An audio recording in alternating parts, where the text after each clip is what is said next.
She said, "I'm selling your comic collection on eBay. You're 35? Grow up."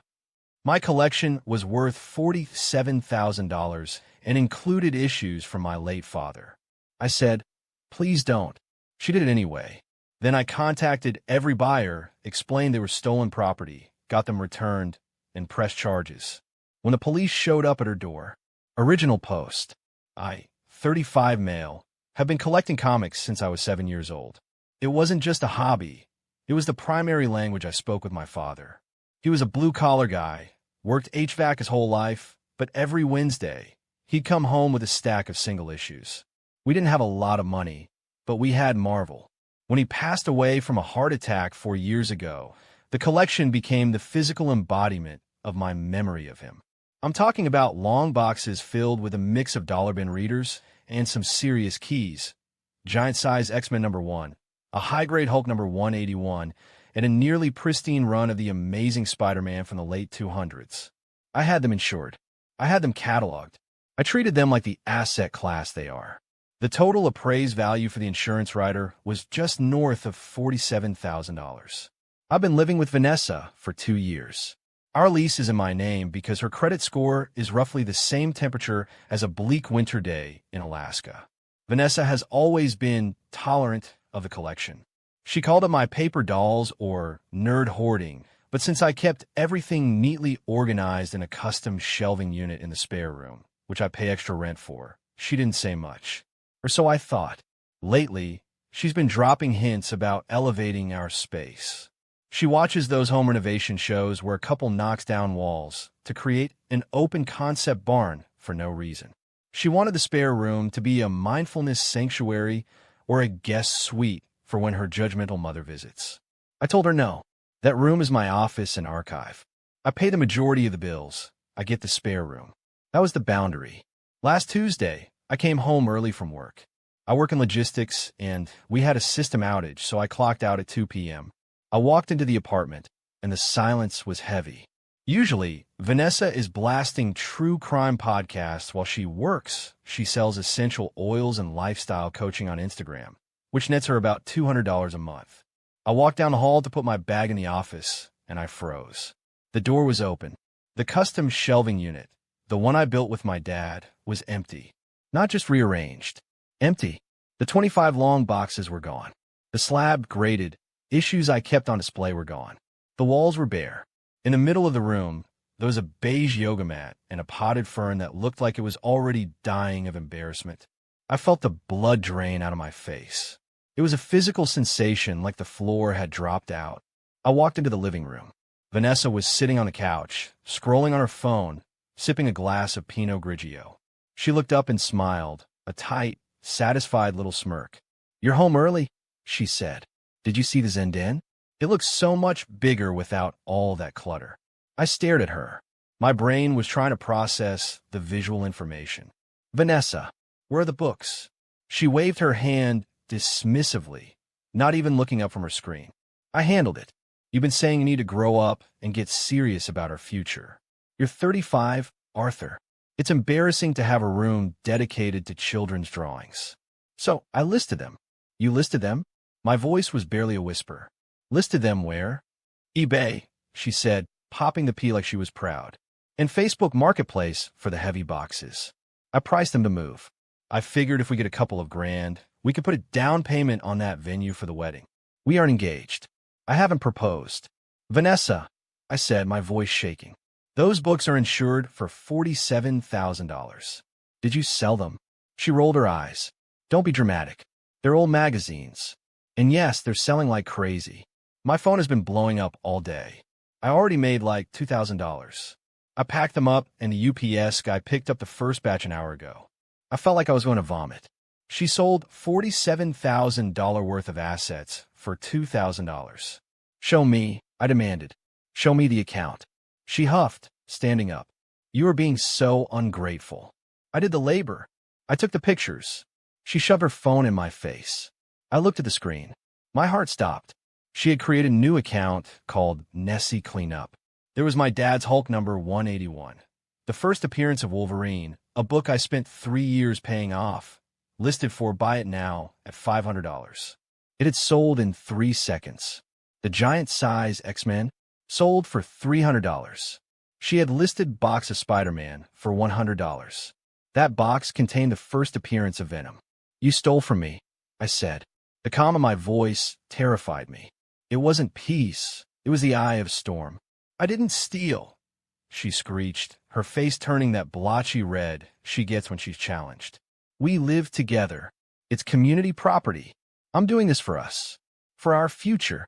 You care more about stupid paper than you care about me." "Those are my father's," I said, "and you sold them for pennies. Your father is dead, Arthur. He doesn't care." That was it.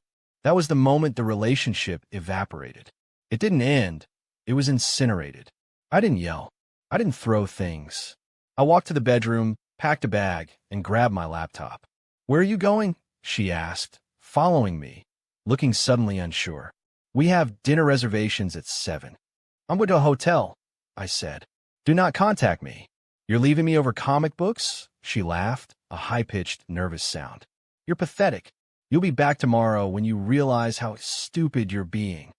I walked out the door. I sat in my car for 10 minutes, just breathing. Then, I drove to the nearest police precinct. I sat down with a desk sergeant named Kowalski. He looked like he had seen everything and was impressed by none of it. I told him my girlfriend stole my collection. "Look, buddy," Kowalski said, leaning back. "Domestic disputes over property. That's civil.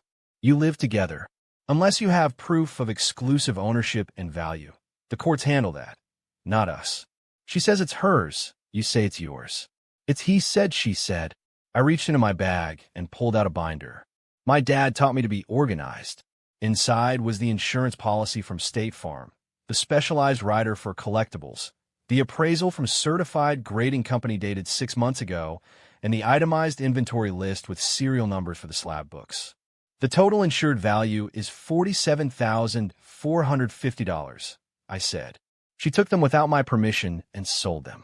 In this state, theft over $1,000 is a felony. This is grand larceny. Kowalski looked at the binder. He looked at the appraisal. He whistled low. "Okay, that changes things. This isn't a box of Beanie Babies." He took my statement. I gave him the URL to her eBay profile. I showed him the sold listings. He gave me a case number. Then I went to the hotel and opened my laptop. I had work to do. I contacted eBay's Trust and Safety Department. I uploaded the police report. I uploaded the insurance documents. I flagged every single sold item as stolen property. Then I did something tedious. I messaged every buyer.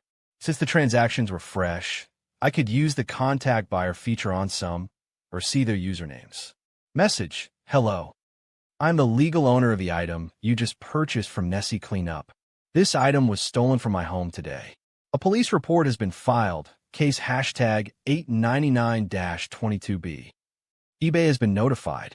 If you receive this item, you are in possession of stolen property. Do not open the package. eBay will be refunding you. Please cooperate with the investigation." It was a bluff on the possession part, mostly, but I needed to scare them into returning the goods or canceling the orders. My phone started ringing at 11 p.m. It was Vanessa. I let go to voicemail. Then again. Then a text. "The cops are here? Arthur, stop this right now. You are humiliating me." I turned my phone off. I slept like a baby. Update 1. It has been 3 days. The fallout has been extensive. First, let's talk about the logistics of the theft. Vanessa, in her infinite wisdom and haste to declutter, hadn't actually shipped everything. She had shipped about 10 packages, the ones with the high-value, buy-it-now slabs, because she wanted that PayPal money released instantly. The bulk of the collection, the long boxes, was sitting in the trunk of her Kia Soul and stacked in the back seat, waiting for her to drive them to the post office the next day. When the police showed up at the apartment that first night, it wasn't just a friendly chat. Because I had provided the insurance rider proving the $47,000 value, they treated it as a significant property crime. Officer Kowalski apparently sent a patrol unit over to secure the scene. According to my neighbor, Mrs. Gable, who hears everything and texts me the gossip, Vanessa threw a tantrum of epic proportions. She tried to block the officers from looking in her car. That gave them probable cause, combined with my statement. They found the boxes. They seized them as evidence. Now, for the justice part. Vanessa was arrested. Not a ticket. Not a warning. Handcuffs. Ride in the back of the cruiser. Booking photos. The whole 9 yards. The charge is grand larceny. She called me from the station. I didn't answer. She called her parents. They bailed her out yesterday morning. I haven't gone back to the apartment. I sent a moving company with a police escort to get the rest of my stuff, clothes, electronics, furniture I bought. I left her the yoga mat and the fern. The landlord was furious about the police presence, but once I showed him the police report, he let me break the lease without penalty. He's actually starting eviction proceedings against Vanessa because her name isn't on the lease, and he has a strict no criminal activity clause. The entitlement, however, has reached new heights. Yesterday afternoon, I got a call from a number I didn't recognize. I answered, thinking it was the insurance adjuster. Arthur, this is Gregory, Vanessa's father. Hello, Gregory. Son, we need to stop this nonsense. Vanessa is a mess. She has a record now. Do you know what this does to her reputation? I imagine it makes it hard for her to sell stolen goods, I said. Now listen here, his voice dropped an octave, trying to do that authoritative dad thing. It was a mistake. She thought she was helping the household. She didn't know the value. You can't ruin a girl's life over some comic books. We are willing to write you a check for, let's say, $2,000, to cover the one she sold. You drop the charges, tell the police it was a misunderstanding, and we move on. Gregory, I said, keeping my voice level. The collection is valued at $47,000. She sold the cornerstone of my father's legacy for $500. She looked me in the eye and said my dead father didn't care. I'm not dropping anything. The district attorney picks up the charges, not me. It's out of my hands. You are a vindictive little man, he spat. She wasted 2 years on you. She was trying to build a future. She was trying to pay for a wedding venue I never agreed to. I corrected. Goodbye, Gregory. I hung up and immediately emailed a recording of the call to the detective assigned to the case. Single-party consent state, folks. Know your laws. On the eBay front, eBay shut down her account for fraud. The buyers were a mixed bag. The guy who bought the Hulk number 181 was furious. He knew he got a steal and was trying to claim finders keepers. I had the detective contact him. Once the words receiving stolen property across state lines were mentioned, he suddenly became very cooperative. He shipped the slab back to the police evidence locker. Most of the other buyers were understanding, or at least didn't want legal trouble. PayPal froze the funds in Vanessa's account, so she didn't even get to keep the money she made. The saddest part came when I went to the police station to identify the recovered items. The police let me look through the boxes they pulled from her car. She hadn't treated them well. She'd thrown them into the trunk. Some of the raw books, the ones not in hard plastic slabs, were bent. Spines were ticked. My dad's copy of Secret Wars number 8, Black Suit Spidey, had a coffee ring on the cover because she used the box as a coaster while loading the car. I stood there in the evidence room, looking at that coffee stain, and I actually cried. Not the sobbing kind, just tears leaking out while I stared at the damage. That book wasn't the most expensive, but my dad bought it for me when I got straight as in 5th grade. It was a symbol, and she used it for a latte. The detective, a guy named Miller, saw me.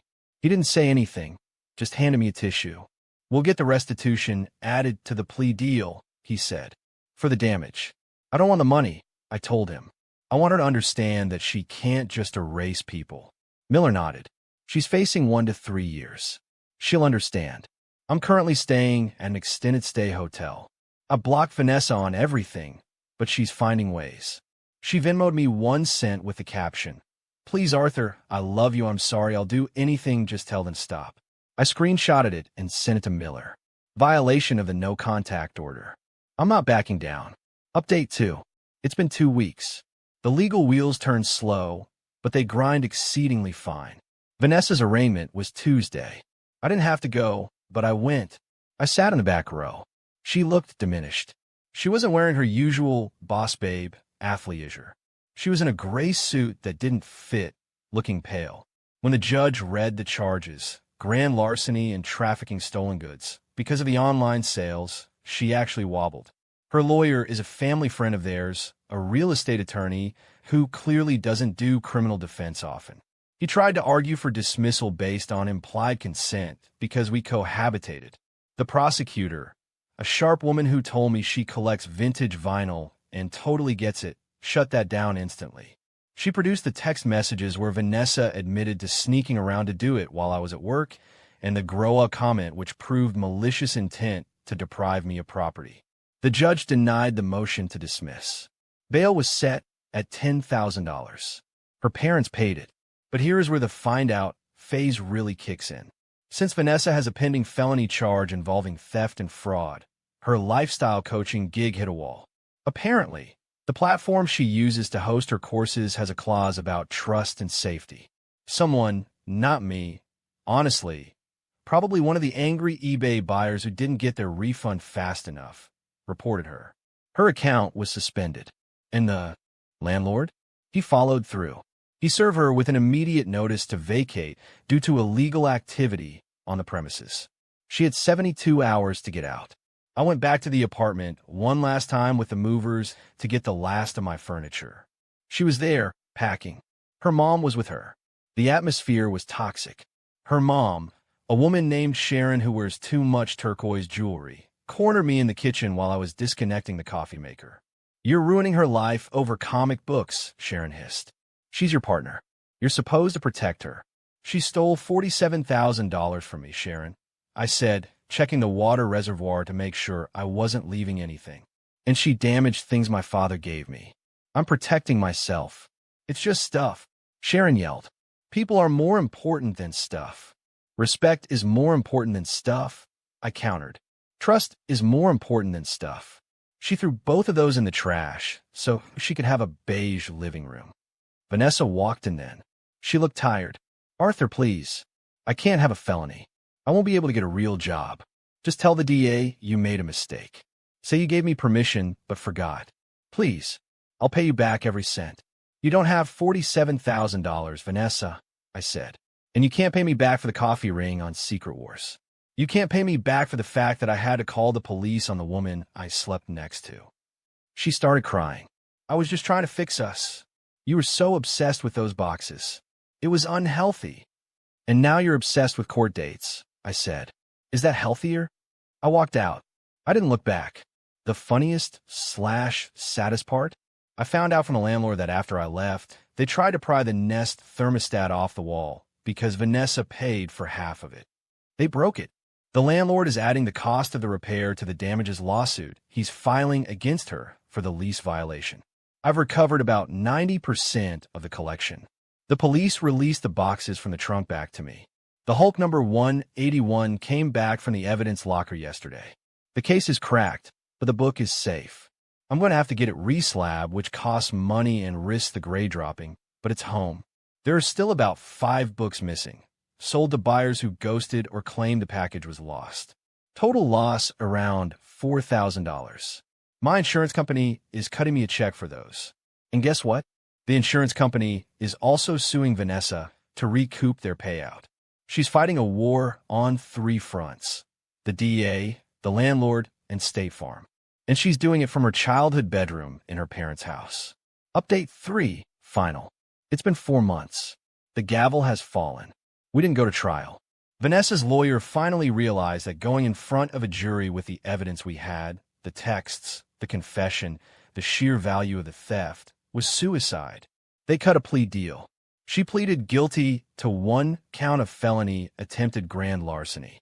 The sentence: 3 years of probation, 400 hours of community service, restitution in the amount of $6,200 to cover the unrecovered books, the damage to the recovered ones, and my legal/moving fees.